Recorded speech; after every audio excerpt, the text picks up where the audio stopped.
Hey, Mom, can you tell me a story about Jack Melanson? What does Jack want to know about Jack Melanson? Um, Do you want to start off with you might have been named Dallas or when you were born? when I was born. Uh, Jack was three. Wait, can we just in the living room? Yeah, that's fine. Let us finish eating and we'll get on.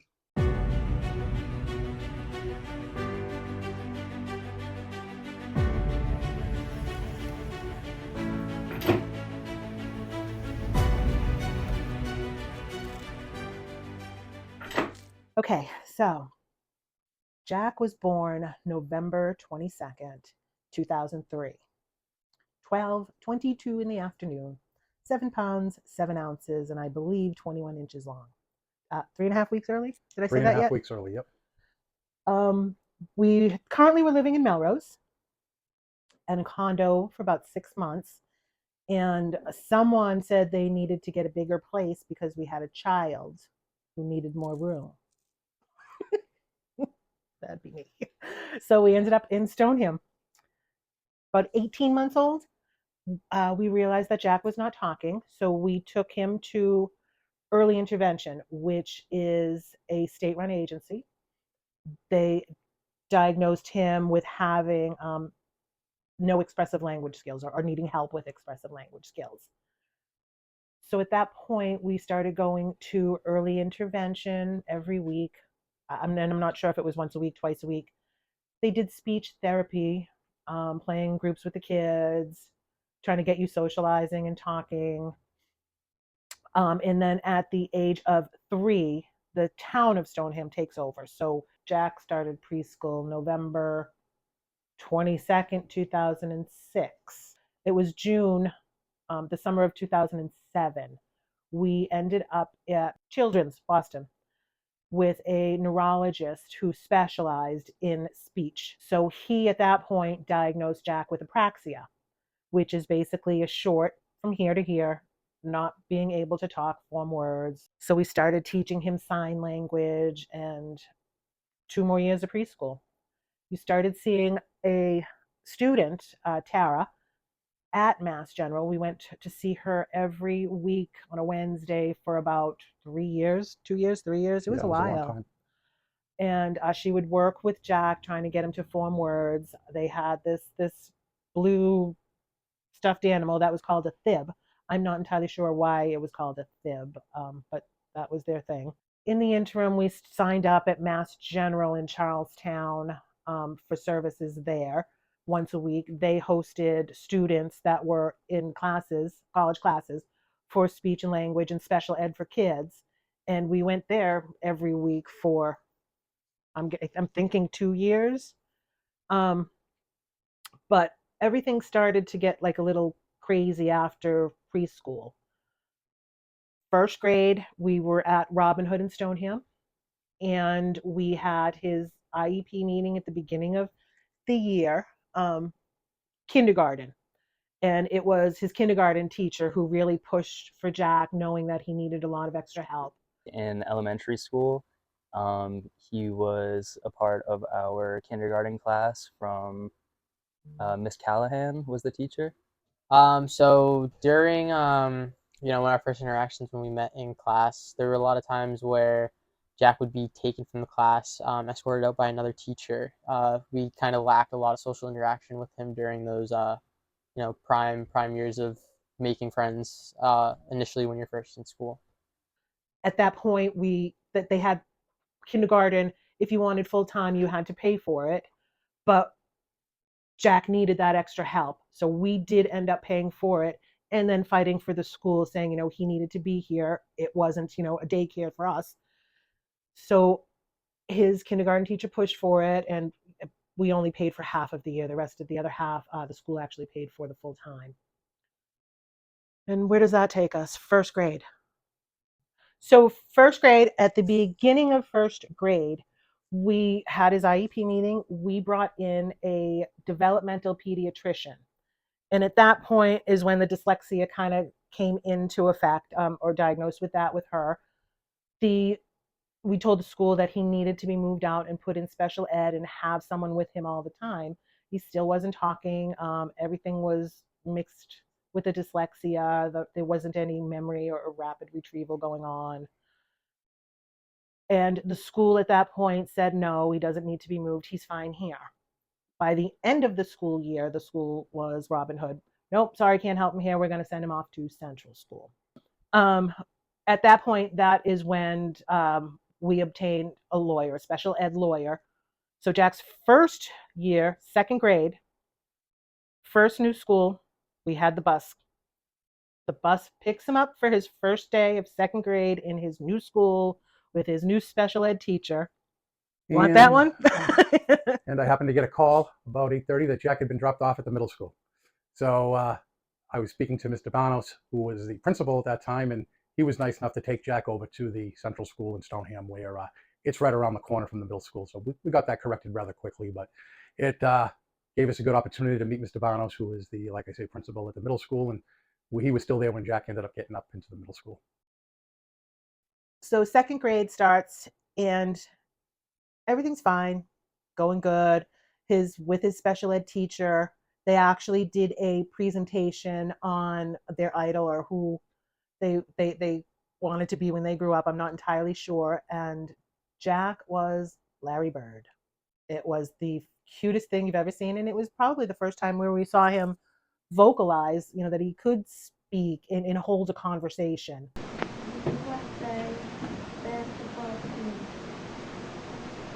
The rest of elementary school, went fine. You really have to, it was hard dealing with a school that it felt like it was a learning experience for all of us. They weren't sure how to help or do whatever they needed to do. And there were things that were missed. I was pushing for speech therapy, and they insisted he didn't need speech therapy.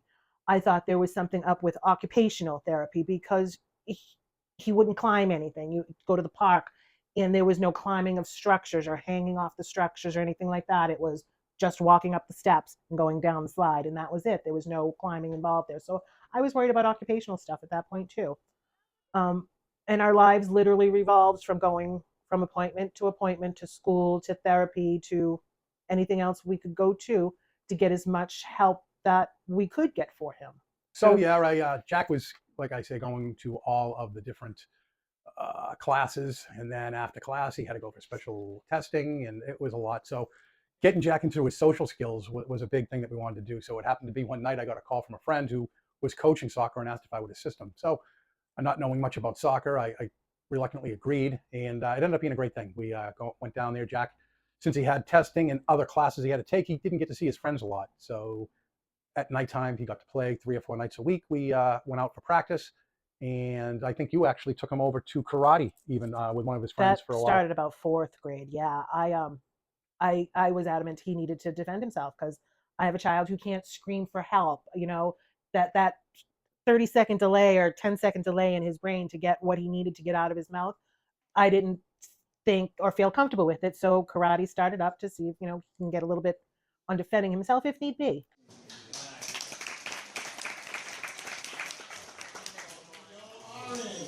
And then all the sports continued. We had basketball and baseball and soccer. Yep. We kept Jack busy on the days he could do stuff. He was always out with his friends, so we were able to get him in Little League. He didn't like that so much. He was in there only a couple of years, but I could see that. No one could hit the ball, and he'd be out in left field standing there looking in the sky. So. Run, Forrest, run! So he did that. Soccer was good because he got the extra energy, got to play with a lot of friends, and there was always running. So he was good there. And we did a little bit of basketball at that point, and that was all the sports at that point in time.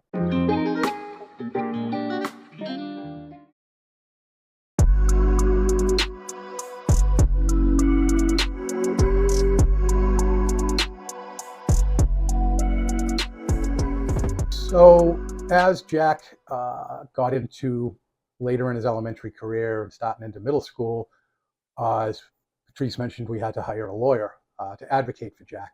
Some of the extra help that he needed, it wasn't the easiest to get from the school. So we had to hire the lawyer, which worked out well, but we still had to get things, because we found out during the summertime Jack was regressing. He got so much help during the regular year. When he had the couple of months off, it was almost the first 2 or 3 months when he started back at school that he had to relearn everything that he had had. So we had mentioned that we needed to have him put into a a summer school. So I received a call from Jack's parents heading into middle school when he was heading into middle school, and they were very concerned about how his progress was in his reading skills. And it's not uncommon for parents to call and not exactly know what to do, but know something is up and they're not getting what their son needs, and that they call to seek education support from an attorney using the laws and education matters to assist them to get their kid what they needs. And Jack was really struggling at the time with some amazing skills and amazing deficits in learning to read. Well, the summer schools that specialize in dyslexia are not cheap. Not to mention, tough to get into. We had to get all kinds of paperwork from the Gretchen, who was a developmental therapist that worked for Pam, the lawyer, and we had to get a bunch of paperwork from him, the schools, and we went to the Landmark School because they were known for specializing in dyslexia. So after we got all of this paperwork done, Jack was too dyslexic to be able to actually go to the school. So I thought that was a little bit bizarre. How can you be at school for dyslexia and be too dyslexic? It kind of tells you about what the Landmark's really made of. But luckily, we did some more looking around, and the Carroll School, which is in Lincoln, Mass, was also a school that was based in dyslexia. And went up there and spoke to Greeley Summers and gave him some paperwork and stuff like that. And with no problem whatsoever, they admitted Jack. So we worked with the school. And again, it wasn't easy for Jack. I mean, going to school during the summer, going to extra classes after school, it didn't leave him a lot of time for himself. But he got through it, and it was nice because it was not only, it was almost like a camp at Carroll School, how they ran their summer program, where they had a lot of academics, they did their English, but then afterwards it would be field trips, it would be sports, it was really a nice program, and I really owe them a lot. So did that, and Jack went there 2 or 3 summers, did some presentations. He did, I believe, on perseverance, which is something Jack definitely has a lot of. So did that quite a bit. So as we got into junior high, the curriculum certainly picks up in elementary. And Jack was struggling, and the IEP meetings got a little bit more intense. This is where Pam came in really handy. We were fighting tooth and nail to get any type of services that the school would offer to help Jack. And it really was not a pleasant scene until we got a special SPED director named by Chris. We were actually looking to pull Jack out, and there's some goods and pros to that, but cons and pros for that. But getting Jack into a school, maybe the Carroll School, that would be full-time, but he loses all his friends now. When Chris came on, and with the having Pam and stuff, he pretty much came out and said, you know what, if we're not gonna send Jack out to another school or out of the district, we need to do things for Jack that's going to keep him in district. And that was really a turning point. The meetings got a lot more productive, I should say, and we were able to get a lot more services for Jack, and middle school started getting a little bit better for him. He was able to get people that would help him in classroom, and it ended up our IEP meetings. I'll let Patrice talk more about that, but they were a couple of lawyers, different teachers every year, and 2 to 3 hours of just going back and forth and setting stuff up for the following year, making sure we were tracking what was going good this year, what we needed to make changes for. I just remember asking one of the principals next time I wanted him to order pizzas because the meetings are so long. But the meetings were tough. I just started losing myself. It was very hard to sit there and know your child struggles day in and day out, and there's nothing you can really do about it. You just try to help him. Johnny and Pam would kick me under the table because I would just get so angry and stand up and yell. Jack's parents were fun to work with because his mom would get incredibly emotionally angry, and they're both fierce advocates, fierce advocates in their own way. His mom would get very angry, and she knew things were wrong, and she just didn't know the right ways to make the change. And Jack's dad was a lot more soft-spoken. and knew that there needed to be a way to do this with a level of cajoling almost. And we discussed the ways in which to get the school district to do what we needed them to do and make them think it was their own idea. And they refused to do it, and they wouldn't do it. And they were pretty tough on seeing things in the way that we saw it, and that we knew we were right. But it did start getting better in middle school with Chris. Jack's schedule was in the school. He would go to all the regular classes with the typical kids, but he had his special ed teacher with him. There was a teacher that was always assigned to Jack. And every year was a problem with his schedule. Every single year, elementary school, middle school, and high school with his schedule. There was not one year I was not in the office first, second, third day of school, just trying to get my child's schedule. And what was really hard was everybody would say that the kids' schedules are changed all the time. And I get that with your typical kid. But when your child is in special classes that are lined up for him, then there has to be a plan and a schedule for when your child's going to be in a class. It shouldn't be 4 days of trying to figure out where it is. And poor Miss DeBano saw me every year. Yes, yes. It was difficult because we had, not only Jack's core classes, but any of the extracurricular type courses Jack would miss out because he had to be trained in Orton Gillingham. They had different types of programs that they had, especially for dyslexia. So we missed out a lot on stuff like that. We ended up getting Jack an Xbox because it was a lot of his friends were playing with that, and he could do that at nighttime with his friends, play games together. It's almost sounded like a party in his room on some nights. So we've gotten that for him, which ended up working out well. You're welcome. Thanks for doing such a good job at school this year, okay? This is new, it just came out. It's funny, all the sports and stuff that I coached Jack through the years, the one I didn't make was the students versus teachers in 8th grade. Jack was put into the student basketball teacher game, not by choice, by his friends, because he was just tall. I mean, everybody knew Jack is tall. He was like, was he like 6'2"? So everybody knew him as tall. And yeah, I remember that when he played in that. And students weren't doing too well until Jack's team came up, and they did quite well that game. And of course, I missed it. I had to watch it on video, but quite the shots by Jack. And Didn't he get the first 2 baskets? He did. He got the first students? 2, and the place was going crazy. But Yeah, of course, I missed that.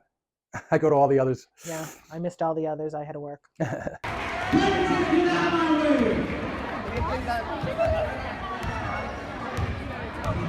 Melanson, principal.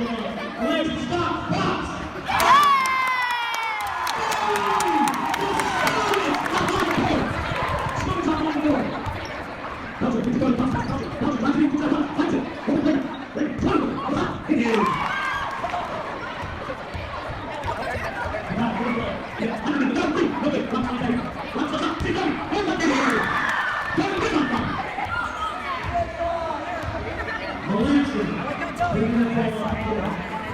Melanson for 3!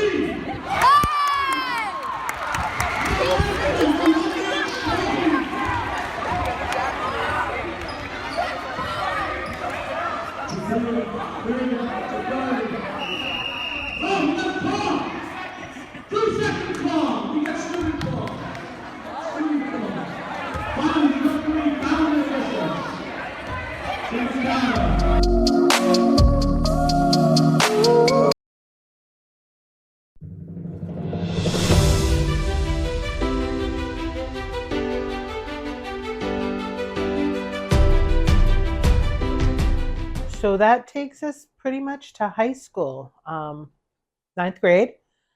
At that point, I had gone back to work because I wasn't allowed at the IEP meetings anymore because I was a little out of control. And So with that, yes, she was. Linda Mood Bell. We had yep. to go over to. We found out Orton Gillingham was working to a point, but it wasn't. So I had done some research and looked into Linda Mood Bell and contacted them, and they had a different type of way of doing things, which it appeared worked quite well for Jack. Not only did Jack take courses at the school virtually with Linda Mood Bell, he also went to their, I believe it was in Arlington office, every once or twice a week.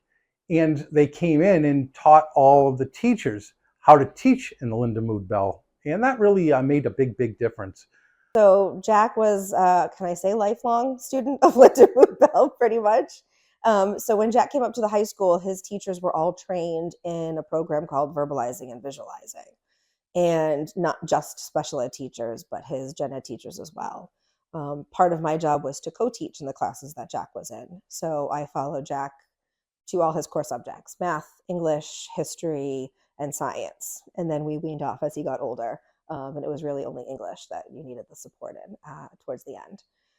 So what we did was make sure that we incorporated some of the concepts of that verbalizing and visualizing program into the curriculum for not just Jack, but for the whole class. And it was beneficial to Jack, but to a lot of other students as well that wouldn't have had that otherwise. Visual type of kind of like a program that they use where a regular person, when you say, as Patrice said, like a cat, it instantly pops in your head what a cat looks like. The way Jack's brain works is it almost has to go into a filing cabinet and look for where that is. What is a cat? You know, is the spelling of it? Does it go to C? Does it go to K? And it's only in seconds, but when you're trying to read or comprehend from someone speaking to you, that little delay can make a big difference. And that has all aspects where Jack's vocabulary would be down because of not knowing all the grammar and words. And as you get into high school and you're writing theses and book reports, it takes a lot. So Miss Mariganis was one of Jack's special ed teachers that actually went to all of the classes with him. School mom. Yes, his school mom. And it worked out. She was there 2 or 3 years. Great, great person. Really got to be with Jack, put Jack at ease. They would work on things after class if he did not pick up on it right away. Jack was probably one of the hardest working students I had. For him to get where he is today, he had to put in a lot of work and a lot of effort, and a lot of teenagers wouldn't do that. Jack did summer programs, he did tutoring, stayed after school. He really worked very, very hard doing what he needed to do just to catch up to his peers. And that's not something that's very typical. So I would say that's really a standout. Dozens were falling ill with a mysterious virus that would ultimately change life as we know it.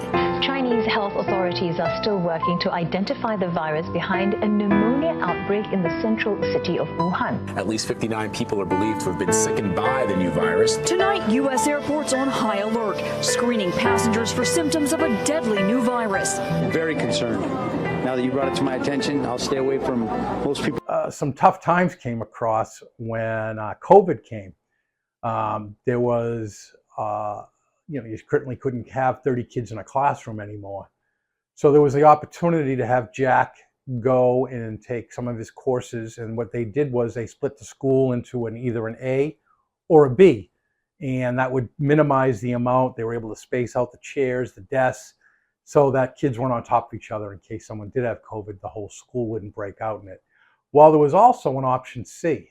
Option C was for your son to go to school every single day. So we ended up working with the school and opting for Jack to have C. I think it was best for him to be able to go to school every day, do his classwork, and it was a lot for Jack since some of his friends, didn't get to go every day and had to work from home. Because of Jack being in the special needs or part of the school, C was probably the best for him, and we had him go there. Toward the end on the last meetings too, in junior year, we had the whole thing set up of what Jack was going to do. In his senior year, Miss Mariganis was on board. She was been working with Jack the whole high school career, and then we found out when we came in for our first meeting that they had let Miss Mariganis go. Education is a really funny animal. There's a lot of politics that goes into positions and budgets and that kind of thing. So for the last IEP meeting, we had set up a program where we felt was beneficial with you because of the relationship we had as a student and a teacher. And really I'm a super strong advocate for all of my students. And I feel that comes through, with every kid that I've ever worked with. If I don't agree with something, I'm going to say I don't agree with something. And I'm going to make sure my student gets what they need. So that last IEP meeting, you know, you guys were feeling good, like, oh, this is great. We're going to have the same, you know, model for next year, the same situation for next year. And then I was not renewed. So it's difficult because for education, you should be educated as a teacher. But the more education you get and the more experience, the more expensive you become as a teacher. And a lot of districts can't sustain that. Yeah, when Miss Mariganis left, that was kind of a struggle for all of us. I mean, we all liked her. We all had respect for her. And, you know, when she left, you know, I think that took a toll on everybody a little bit. I know it took a toll on me because I liked her as a teacher a lot. And I think that's when I really noticed Jack stepping up to the game. And, you know, he was just really, really beneficial in the classroom, helping everybody. I know me. I'd always joke and be like, Jack, you know, I need this done. Can you get it done? And but seriously, he was always good. But once she left, he really stepped up to the plate. Toward the end, his last IEP meeting, we had to start working more toward what's Jack going to do when he gets out of school. Is he going to go to college? What interests does Jack have? So we did a lot of looking ahead, actually doing some other testing to see what Jack particularly cared for. And Jack seemed to go more toward the film thing. So the last meeting, or toward the last meetings we had all the lawyers were there. All of Jack's teachers were there. The principal was there. And it worked out that the principal thought of an idea for Jack's senior year to be able to do an internship at the Stoneham Cable Company. And Jack did that, loved it, actually ended up getting a scholarship partially from the Stoneham Cable Company to go to school for film. Yeah. And Amy was a great mentor.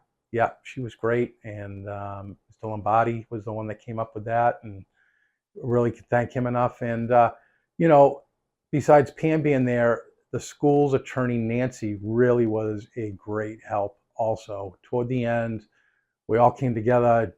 Everyone loved Jack, wanted him to succeed. And Jack got applied to a bunch of schools, got into every single one of them that he applied for, and decided on going to Dean. Yep.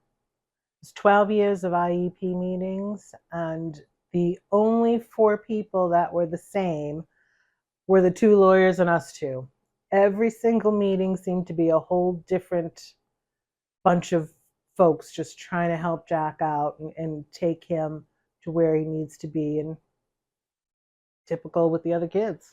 Yep. We actually found out Jack was going to Dean by a film that he did at Stoneham Cable Company. And I've actually made a decision what college I'm going to. You little bastard. At the end, he rolled up the bulldog, and we found out that he was going to Dean. So that was really cool.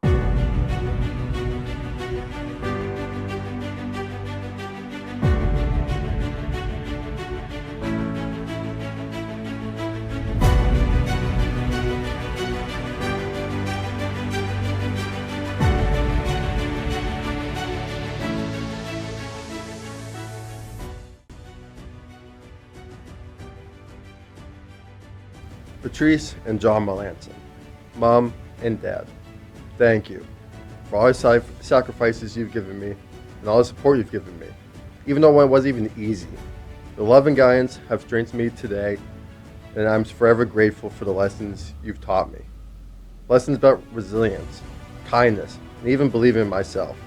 And to all the kids out there, never give up. No matter how hard life gets or how many challenges that stand in your way, keep pushing forward. Your dreams are worth the effort.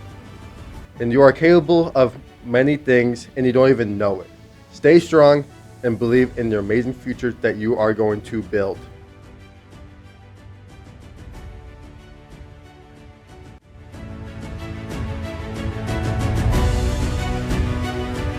All right, first try. Yeah. We usually come in and be like, hey, what's up, bro? What's up?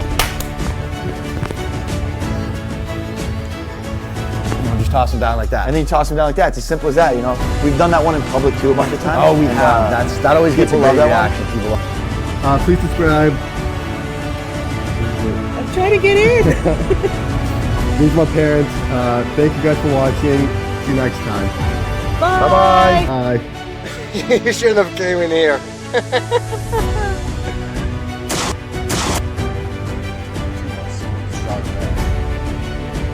Oh, what? Can we go back? Can we go back around? Live boy. Oh yeah. Yeah. All right. That other one on. That's tough. Like What's my what? your whiz face.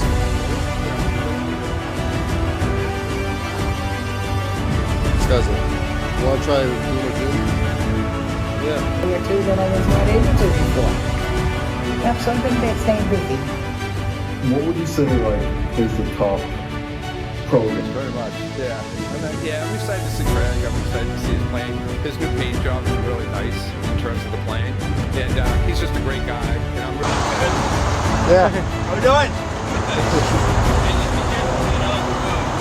Yeah. Good. Thank you.